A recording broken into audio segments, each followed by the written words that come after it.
Hello दोस्तों, subject music में आप सभी का हार्दिक अभिनंदन है।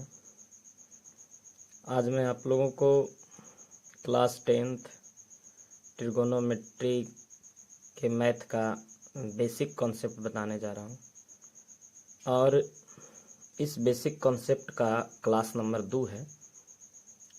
अगर आप लोगों में से कोई भी इस बेसिक कॉन्सेप्ट का क्लास नंबर 1 नहीं देखे होंगे तो कृपया आप देख सकते हैं, ये वीडियो अपलोड कर दिया गया है। आज हम लोग जानेंगे कि त्रिकोणमिति जो है समकोण त्रिभुज पट्टिका होगा। यदि आपको समकोण त्रिभुज अच्छे ढंग से पता है तभी आप त्रिकोणमिति को समझ सकते हैं। जैसा कि हम पहले ही लिख चुके हैं, समकोण त्रिभुज का सबसे पहले परिभाषा लिखे हैं, इसको आप लोग पहले अच्छे से समझ लेंगे। तो हमने क्या लिखा है कि वह त्रिभुज जिसका एक कोण 90 डिग्री का हो तथा शेष दो कोणों का योग भी 90 डिग्री का हो, उस त्रिभुज को समकोण त्रिभुज कहते हैं। जैसे आइए इसको समझने के लिए हम एक फिगर लेते हैं और इसके बाद समकोण त्रिभुज पर आधारित जितने भी कॉन्सेप्ट होंगे वो आपको आज अच्छे से समझ में आने वाला है। तो कृपया बने रहिए इस वीडियो के साथ। देखिए, तो सबसे पहले हमने एक खड़ी रेखा ले लिया और ये हमने अब एक बड़ी रेखा ले लिया और अब बहुत जल्द आपके सामने एक समकोण त्रिभुज बनकर तैयार है। अब देखिए, आपको डेफिनेशन जैसा में बताया गया है डेफिनेशन में समकोण त्रिभुज का कि वह त्रिभुज जिसका एक कोण 90 डिग्री का होता है। एक कोण 90 डिग्री कौन होगा? ये होगा। एक कोण हो गया 90 डिग्री का। ये भी याद रखिए कि 90 डिग्री बनता कहाँ पर है? जहाँ पर किसी समकोण त्रिभुज का एक खड़ी रेखा और एक पड़ी रेखा मिलती है। या ये भी समझ सकते हैं कि समकोण त्रिभुज के जो सबसे बड़ी भुजा, सबसे बड़ी भुजा कौन हो सकता है? आप देख सकते हैं, ऐसे भी दिख रहा, ये यहाँ से यहाँ तक है और ये यहाँ से यहाँ तक है और ये यहाँ से यहाँ तक है। तो सबसे बड़ा कौन है? ये। तो इसके सामने वाला जो कोण होता है ना, एंगल होता है ना, वो सबसे बड़ा होता है और यही 90 डिग्री का होता है। तो वह त्रिभुज जिसका एक कोण 90 डिग्री का होता है। 90 डिग्री कहाँ बन रहा है? यहाँ पर बन रहा है। तथा शेष दो कोणों का योग। देखिए, तथा शेष दो कोण कौन कौन बच गया? एक ये बच गया और एक ये बच गया। तो इन दो कोणों का योग भी 90 डिग्री होता है। जैसे मान लिया जाए, यदि ये 45 डिग्री हो तो ये भी 45 डिग्री होगा। यदि ये 30 डिग्री हो तो ये 60 डिग्री होगा। लेकिन यदि ये 60 डिग्री हो तो ये 30 डिग्री होगा। इस प्रकार शेष दो कोणों का योग भी 90 डिग्री होता है। और हम सभी जानते हैं कि त्रिभुज के जो तीनों कोण होता है, जैसे मान लेते हैं यहाँ A है और यहाँ B है और यहाँ C है। तो त्रिभुज के ये तीनों कोण का जो योग होता है वो 180 डिग्री होता है। अब ये तो 90 डिग्री है और ये दोनों मिला के 90 है, तो 90 90 180 है ना। तो ये परिभाषा आपको सेटिस्फाइड करता है। ये परिभाषा आप लोग सभी लोग लगभग जानते होंगे। हम एक बार और आपको अपनी तरह से बताने का प्रयास किए हैं। अब इसमें हम ये जानेंगे कि समकोण त्रिभुज पर ये त्रिकोणमिति टिका हुआ कैसे है। चलिए आइए जानते हैं। तो ये जो सबसे बड़ी भुजा है इसको हिंदी में कहते हैं कर्ण। क्या कहते हैं? कर्ण कहते हैं। और इसका अंग्रेजी नाम भी लिख देते हैं आपके सामने, है ना। ये हो गया हाइपोटेनस। ठीक है। और इसको हम लोग अंग्रेजी अक्षर के एच के द्वारा हम लोग सूचित करते हैं। और ये सबसे बड़ी भुजा होने के कारण इसको निकालने में हम लोग प्लस प्रयोग करेंगे, जो आने वाले समय में आप लोग को पता चलेगा। ठीक है। ये जो नीचे वाला भुजा है इसको हम लोग हिंदी में आधार कहते हैं, आधार। और इसी को अंग्रेजी में हम लोग क्या कहते हैं? बेस। और इसको संकेत के रूप में हम लोग बी के द्वारा जानते हैं। और ये सबसे बड़ी भुजा निकालने में प्लस होता है और ये भुजा निकालने में माइनस होता है। और इसके बाद ये वाला भुजा है, इसको हिंदी में लंब कहते हैं और अंग्रेजी में कहते हैं परपेंडिकुलर। परपेंडिकुलर। और इसका संकेत लिख देते हैं P होता है। और जब भी हम लोग जो सबसे बड़ी भुजा है इसको निकालने में तो प्लस हुआ ही, ये माइनस होता और ये भी निकालने में माइनस होता है। अब आप त्रिकोणमिति को बनाइएगा तो कभी कभी आपको H निकालने के लिए आ जाएगा, कभी B निकालने के लिए आ जाएगा, कभी P निकालने के लिए आ जाएगा। तो सबसे पहले हम लोग ये समझेंगे, इसको फॉर्मूला को इस ढंग से हम लोग समझने का प्रयास करेंगे। सबसे पहले हिंदी समझेंगे। H का हिंदी कर्ण, इसमें आधार और इसमें लंब। तो हम लोग इसके फॉर्मूला को बनाने के लिए सिंप्लिटी तरीका प्रयोग करेंगे। जैसे बताइए कि ये समकोण त्रिभुज है तो इसमें कितना भुजा है? 3 भुजा है। और ये तीनों भुजा का पहले हम लोग नाम लिखेंगे। पहले तो एक का नाम हो गया कर्ण। क्या नाम हो गया? कर्ण नाम है।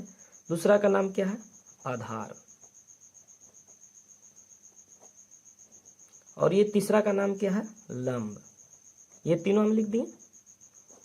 इसके बाद मान लीजिए हम इस फॉर्मूला का जो प्रयोग कर रहे हैं, ये जो कॉन्सेप्ट बता रहे हैं, ये ट्रिकली रूप से है और उन बच्चों को समझाने का प्रयास किया गया है जिन्हें बिल्कुल समझ में नहीं आता है। तो जैसे देखा जाए तो ये 3 भुजा है, तो हम इसे 3 दोस्त मानेंगे। ये तीनों दोस्त हैं। एक कर्ण हो गया, एक आधार हो गया और एक लंब हो गया। अब सीधी भाषा में समझना है कि सबसे बड़ा कौन है? कर्ण। और ये दोनों छोटा है। तो मान लिया जाए कि यदि कर्ण निकालना हो, तो हम लोग ट्रिकली रूप से समझ रहे हैं, अगर कर्ण निकालना हो, जिसको निकालना रहेगा उसको शादी होगा। तो कर्ण की शादी होगी तो अपनी शादी में अपने दोस्तों को तो बुलाएगा ही। तो कर्ण की शादी होगी तो कार्ड किसको किसको देगा? आधार को और लंब को। अर्थात अगर कर्ण निकालना हो तो आधार और लंब लिखेंगे। आधार लिखेंगे और लंब लिखेंगे। अब देखिए, आपको कर्ण निकालने में हमने बताया था कि कर्ण निकालने में क्या होता है? प्लस होता है, क्योंकि सबसे बड़ी भुजा है तो हम यहाँ पर प्लस देंगे। और अभी बताएं कि हम लोग इसको जो निकालने की प्रक्रिया अपना रहे हैं वो शादी रूल से बना रहे हैं। जैसे कर्ण का शादी हो रहा था, कार्ड इन दोनों को दे रहा। तो कर्ण शादी जब होता है तो उसका रूल होता है। शादी का रूल क्या होता है? हम 2 और ये हमारे 2। अर्थात हम इसे होल स्क्वायर के रूप में ले रहे हैं, यानी वर्ग के रूप में ले रहे हैं। आधार का होल स्क्वायर और लंब का होल स्क्वायर। ऐसा इसलिए कि समझने का हम लोग तरीका एक अपना रहे हैं कि कर्ण अगर निकाल रहे हैं तो आधार और लंब को काट देगा, तो आधार लंब को काट दिया। और शादी का रूल होता है हम 2 हमारे 2, और बिना गठबंधन के शादी नहीं होता। तो हम गठबंधन ये अंडर रूट को माने हैं, तो यहाँ पर हम लोग अंडर रूट चढ़ा देंगे। अर्थात देखिए, कर्ण का फॉर्मूला बन गया आपका अंडर रूट लंब आधार के होल स्क्वायर प्लस लंब के होल स्क्वायर। यदि आपको आधार निकालना हो तो आधार की शादी होगी। तो आधार का जब शादी होगा तो भाई किसको किसको काट देगा? कर्ण को और लंब को। हाँ, एक बात ये जरूर ध्यान रखें कि अगर आप आधार निकाल रहे हैं तो बचा कौन कौन? कर्ण और लंब। कर्ण और लंब में बड़ा कौन है? कर्ण, क्योंकि सबसे बड़ा तो कर्ण ही होता है। तो कर्ण बड़ा है और लंब छोटा। तो हम लोग जब भी माने आधार की शादी जब भी होगा तो बड़ा आदमी को पहले काट देगा, यानी पहले काट किसको देगा? कर्ण को। इसके बाद किसको काट देगा? लंब को। अब आपको सबको पता है कि जो आधार हम लोग निकाल रहे थे, तो आधार निकालने में क्या होता है? माइनस। अब यहाँ माइनस देंगे। अब शादी वाला रूल लागू करेंगे कि आधार का शादी हो रहा तो काट तो कर्ण और लंब को दे दिया, लेकिन शादी का रूल हम बताएं आप लोग को क्या होता है? हम 2 और हमारे 2। अब बिना गठबंधन के तो शादी हो ही नहीं सकता है ना, तो ये गठबंधन कर दिए यहाँ से यहाँ तक। ठीक है। अब देखिए बन गया क्या? अंडर रूट कर्ण के होल स्क्वायर माइनस लंब के होल स्क्वायर। अच्छा, अब लंब अगर निकालना हो तो सीधा सी रूप में समझना है कि लंब की शादी हो रही है। तो लंब की शादी होगी तो बताइए भाई, कार्ड किसको देगा? तो कर्ण को देगा, कर्ण को देगा और किसको देगा? तो आधार को देगा। एक आधार को देगा, दे दिया दोनों को कार्ड।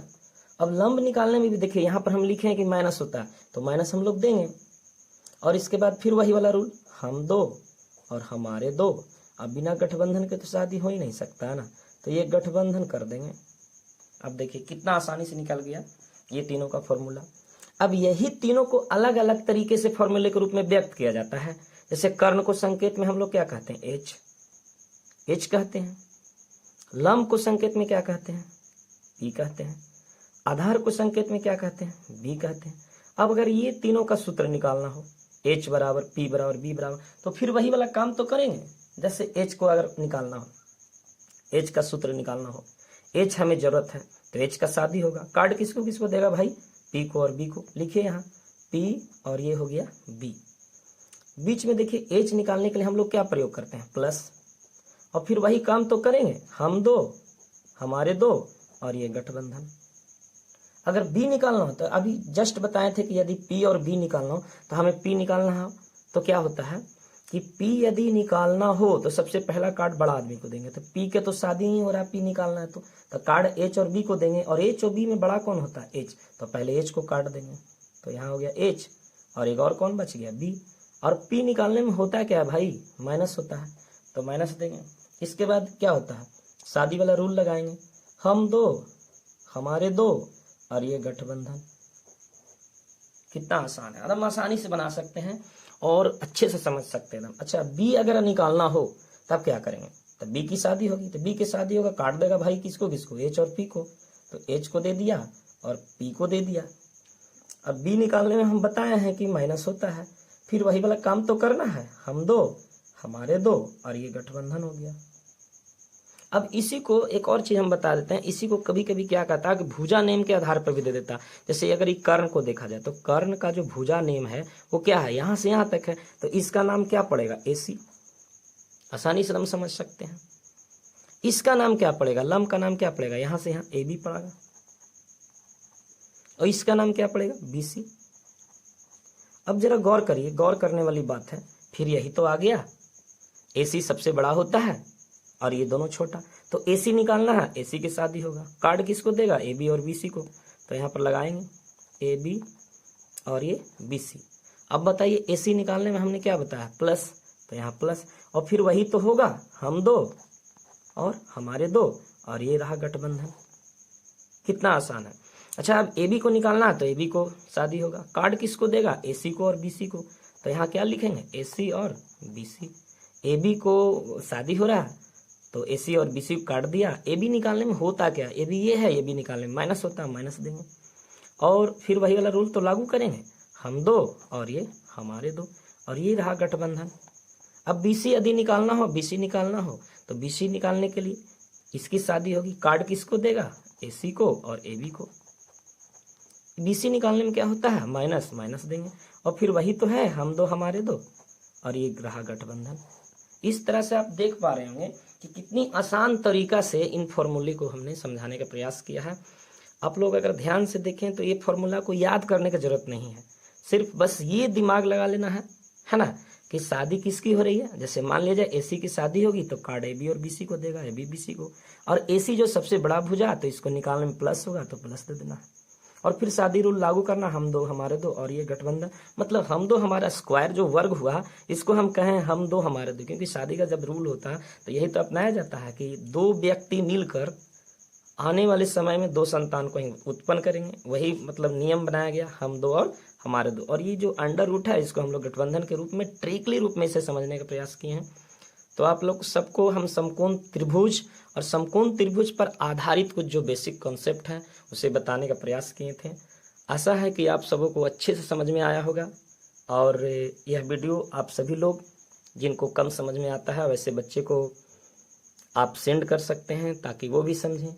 और अगर आपको ये वीडियो अच्छा लगा हो तो आप सभी लोग लाइक करें, कमेंट करें और मेरे चैनल को सब्सक्राइब करेंगे, और बेल आइकन दबाना ना भूलें। ऑल दबाएंगे तो आपके पास सबसे पहले नोटिफिकेशन जाएगा, और जो भी वीडियो हम डालेंगे आप सभी को प्राप्त हो जाएगा। तो आप लोग सभी से रिक्वेस्ट है कि हेल्प करें, सपोर्ट करें, और मिलेंगे अगले वीडियो में। तब तक के लिए जय हिंद, गुड बाय।